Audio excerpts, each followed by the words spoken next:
Well, welcome back to Beetle Build. You're seeing right there is the beginning of the paint job. So I just want to take you a little quick look. I showed you a bit before. You can see there's a bit of a dribble there. And Cindy and I were busy sanding, and I'm going to show you something. As you all know, I am not an expert at this whatsoever. And when I sprayed the primer on, yeah, you can see it there. It was all pebbled.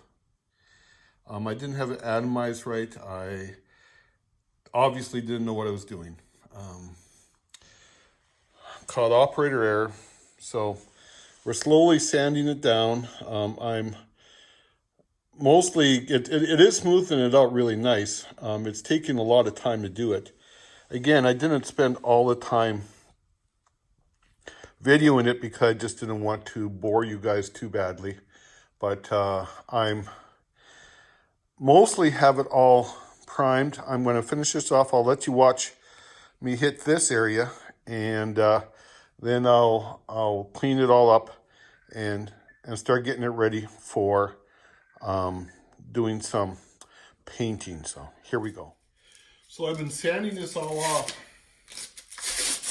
with 320 grit on here, and I've been fairly happy with the results.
Okay, so what I'm doing here is I dusted it all off, and I can see actually I have to hit it with the sander a little bit more. I see there's still some rough stuff there. But what I'm doing right now is just covering over anywhere where I touch metal or hit the paint, and just so that when I do paint it, it can truly go over it without any problem. So I'm not digging out all the whole sprayer and hooking up the compressor and all that, even though that'd probably do a little better job than this. Well, probably not, because I'm the one who got all these textures in here from the last one. So, but yeah, it's I'm just covering those up, and then once this dries, and it should flash off, and don't know.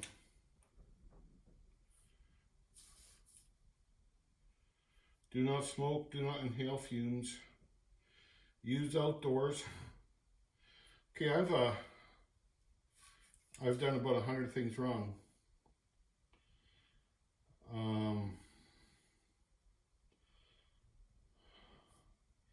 Anyway, it's really just trying to make it so that we can, when I paint it, I have a consistency in the paint. So just finish off the front, and then I'll start looking at detail sanding.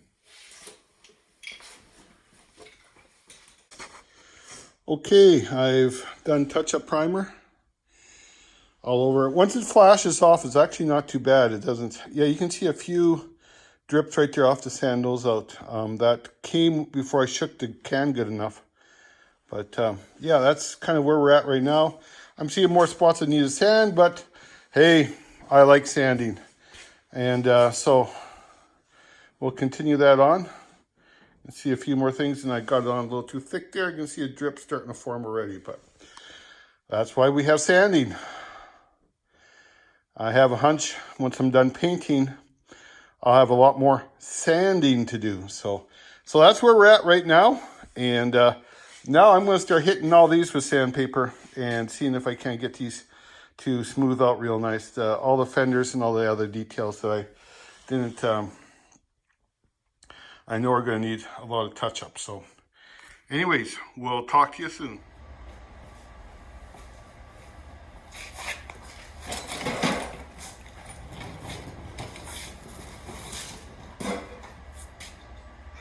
Well, here I am, back in the shop again, and it's down to the hand sanding. I've done a lot of hand sanding. I'm going to show you a little bit of my hands. I'm going to still wet sand the car, but I'm just going to do some hand sand. I'm using 320 grit sandpaper.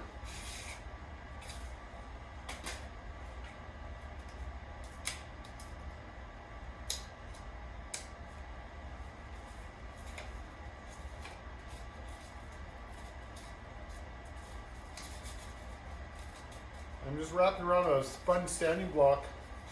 I'm just going to sand. Now if you notice, you see it, there's a little bit of a, yeah, I can feel the bumps. My paint gun dribbled, but well, yeah, we'll take care of it.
Yeah,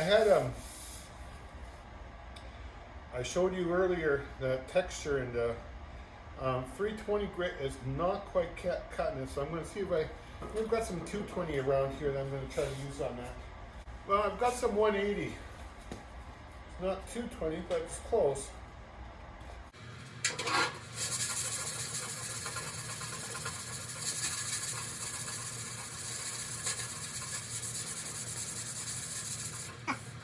That works good.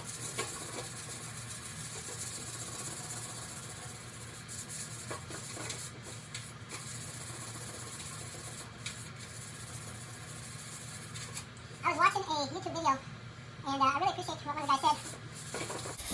I've been sanding and trying to get every little imperfection out of there, and the guy, and he's a pro, and he just says, I don't even worry about getting every little thing. He says the paint job's gonna make it look really good, and if you're going to be doing a car show or putting it in car shows, you know, go for it. You know, spend that time. But if this is going to be everyday driver or just something you just be taking on weekends, and you know, it's not a car show car, don't worry about every little imperfection. He says you're never going to get them all out, and then if you do, the first time you take it out, there'll be something else in there. And I said, you know what, that's a lot of truth there. So I'm not using it as an excuse not to do a good job.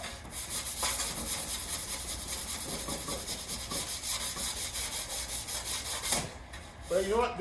A lot of life is about that. A lot of life is about the tension between perfectionism and productivity.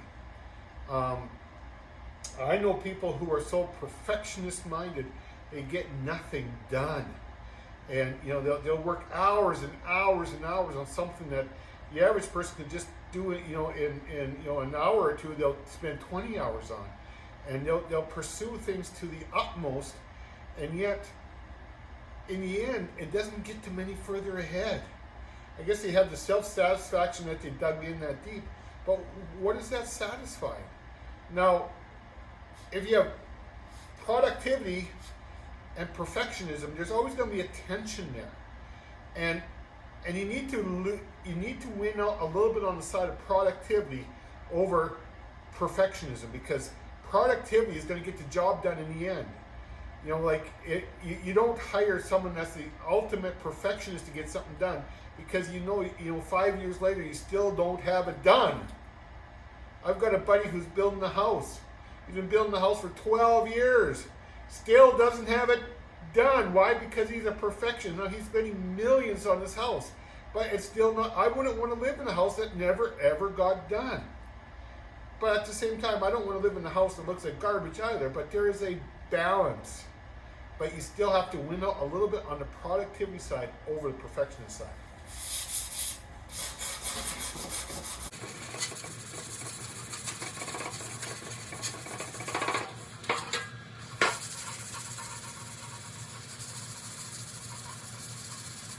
I'm going to creep up here.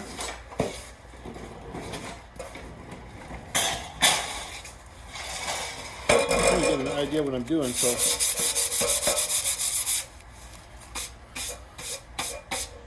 I don't know if you can see that. You look right there, you can see it's all kind of pebbly or orange peely, and so my job is to smooth that out. Now with the 180, it's smoothing out really nice.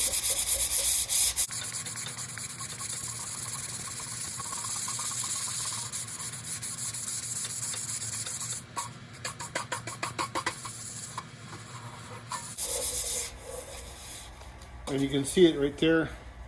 That's really good. Now right there, still a little bit of orange peel. So I'm going to work at getting that all the way.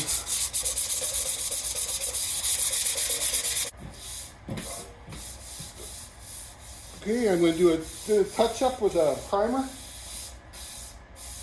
And then just a wet sand, and we're good to paint.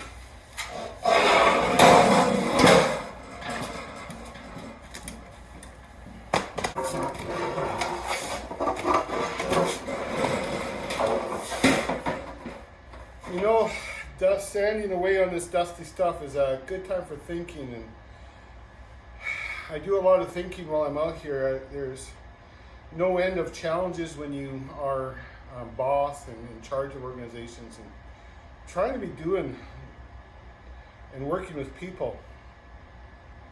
And have you ever noticed that some people really like to be controlling? I know people that just are always trying to control, they're always trying to manipulate, and power and control are just like really big issues. And you see it happening in all kinds of organizations. Being in a ministry, I've been around churches, but not just churches, in organizations where people love to be in control, and they love to have power, and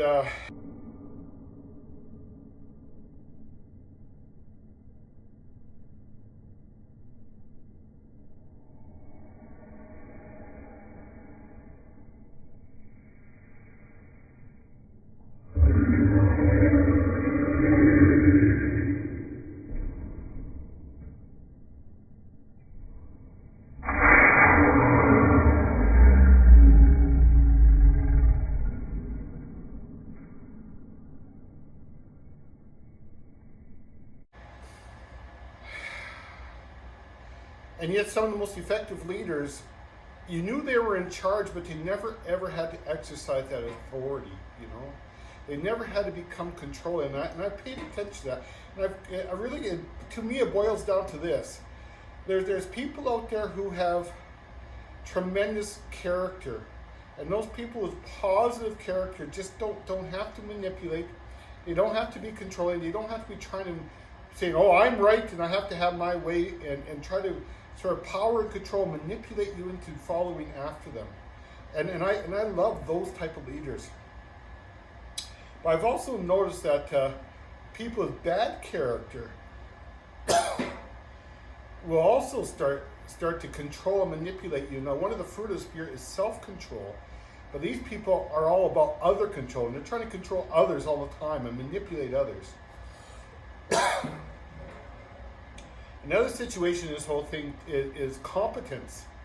And I've also noticed that people who are incompetent, and I know a guy that was doing finance, truly incompetent guy, and I went to the organization, but he became so controlling that he just manipulated the entire organization and would use all kinds of control mechanisms to control it, because he was incompetent. He didn't, rather than saying, what I need to do is go out and get more training. I need to go out and figure out how to do this properly. I need to go and get more competence. But in order to compensate for his competence, he became controlling. And those people are always really dangerous to be around, because they're incompetent, but then they try to manipulate you. And when you actually see the incompetence, and they can actually get quite vicious. And I've seen them just almost tear entire organizations down. So really, a person who has really got healthy control doesn't have to declare that he's in charge. If you know those people who just absolutely love title, I'm the CEO, or I'm the COO, or I'm this, or I'm that, or whatever you want to call it. And they're always using title and needing title. When I was starting Healing Hearts, one of the things I really pushed against was title, because I wanted us to work together as a team, as a part of the family unit. Now, someone had to be like the dad or in charge, but that didn't mean that was a right to use your in chargeness as a manipulation toy or something like that. And I always tell people, the minute you need to use your "I'm the boss, so do it my way," you've lost that. You have just lost that argument. You just lost that person. You just lost that situation. So when you have, when you are trying to use your position or your title, it's sort of like, do it my way because I told you so, like when you're trying to raise kids. If you have to say "because I told you so," sometimes you've already lost the argument. The reality is sometimes you tell them so because you know better, and sometimes you have to just exercise dictatorial power to get the job done in a moment of crisis. But if you're really trying to raise up leaders, you don't use dictatorial power. You walk with people in their journeys, and you help them to grasp, be able to make good decisions. So yeah, remember that. Character, competence, all contribute to what's control. And really healthy control doesn't compensate for bad character, and it doesn't compensate for having no competence. Healthy control is those person that just walk by example, are wonderful people to be around, who stick up for the little guy, and just walk in obedience in that way. So, some moments of wisdom from the shop. Now I'm going to keep sanding. I did all that just my arm was tight.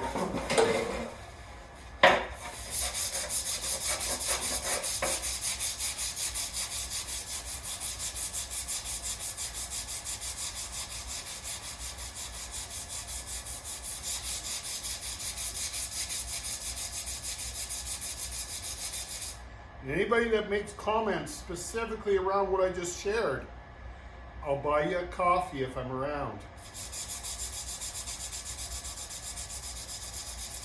Or if I see you, I'll buy you a coffee.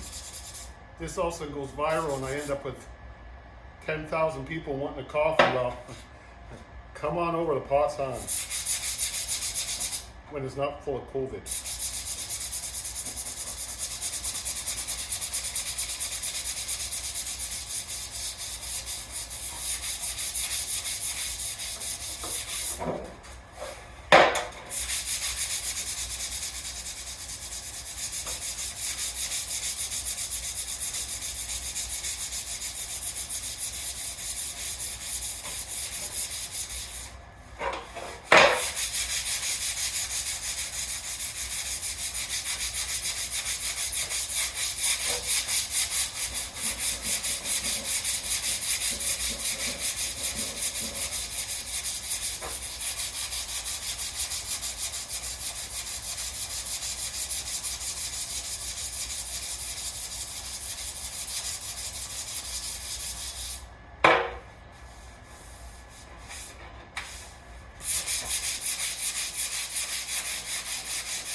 I am in the middle of spray wet sanding, and it was described in many places literally wet washing, and that's essentially what it is.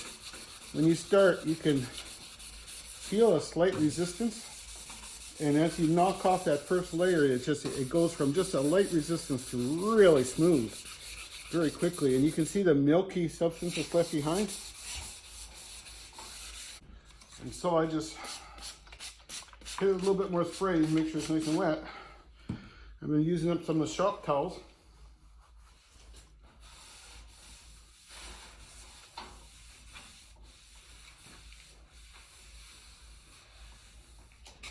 And you can just see that milky substance just kind of picks right up.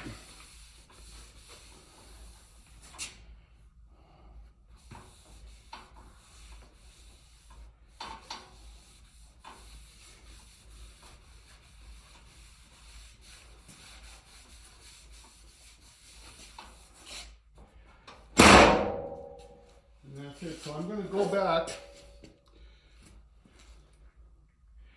I'm going to go back and hit this all over again. You can see the red up in here. And what I did there is I took a spray bomb that's really close. It's a spray bomb that I took in to get the right color. And I asked them to color match.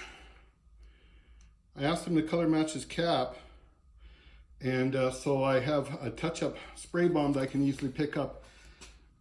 But inside of here is really hard to get to. And so I thought, well, rather than waiting for it to try to hit that with a spray, an air sprayer, I'll just hit that with a spray bomb and see if I can get that the right color so that when we go over it, because if you notice, I sprayed it and then I had to sand all the excess off so that when I paint, I won't have any other runs there. I can just paint the surface and I'm good to go. So that's kind of where we're at with that. Well, you need to know that this little roll around chair is worth its weight in gold. I got it just a screaming deal at Princess Auto, but I like it. Oh, I found a little roughness.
And that's about as good as it's going to get. I was listening to a YouTube channel the other day, and they talked about the plight of perfectionism, especially in body work, and that if you want to make it absolutely perfect, you can, but then it's going to cost you an awful lot, and in the end, it's not going to do it's not going to give you the return that you wanted. So, I'm remembering that and trying to apply it as best I can. I'm going to throw some tape over my pipe, and then I still have to wet sand my fenders. So I'll set you up and maybe do a little fast mold for that.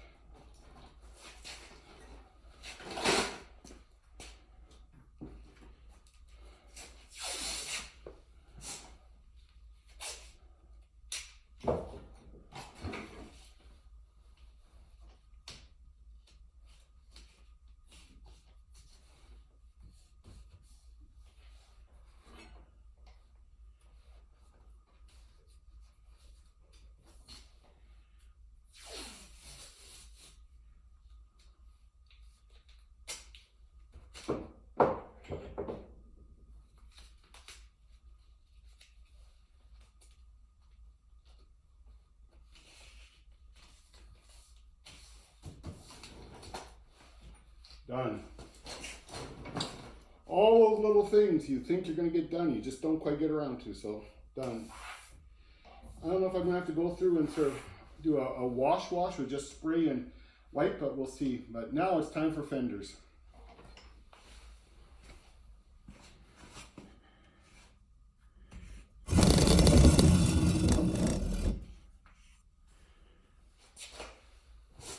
Well, you need to know that this little roll-around chair is worth its weight in gold. I got it just a screaming deal at Princess Auto, but I like it. Oh, I found a little roughness.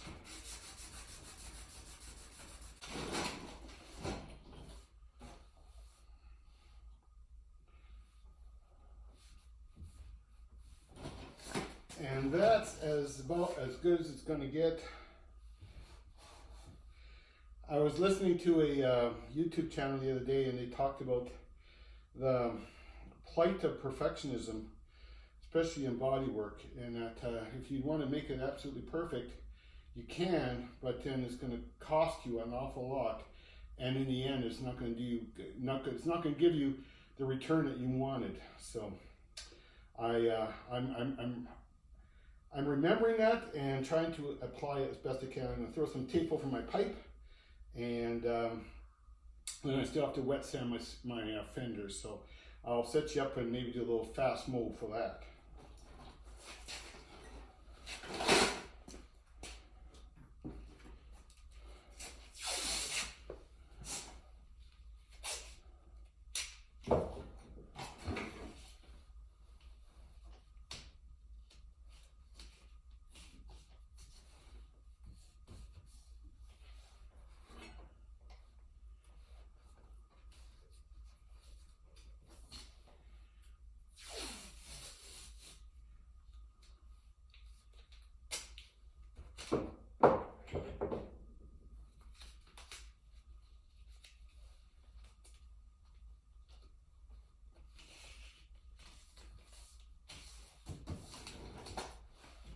Done.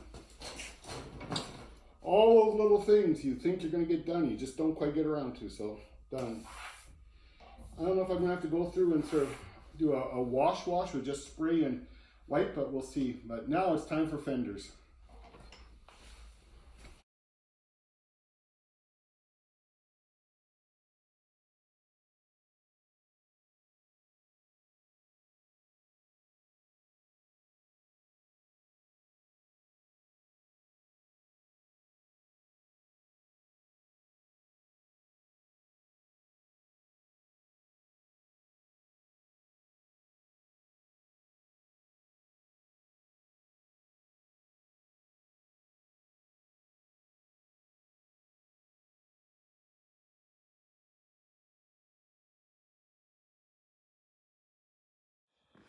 Well, I'm cutting it off right there.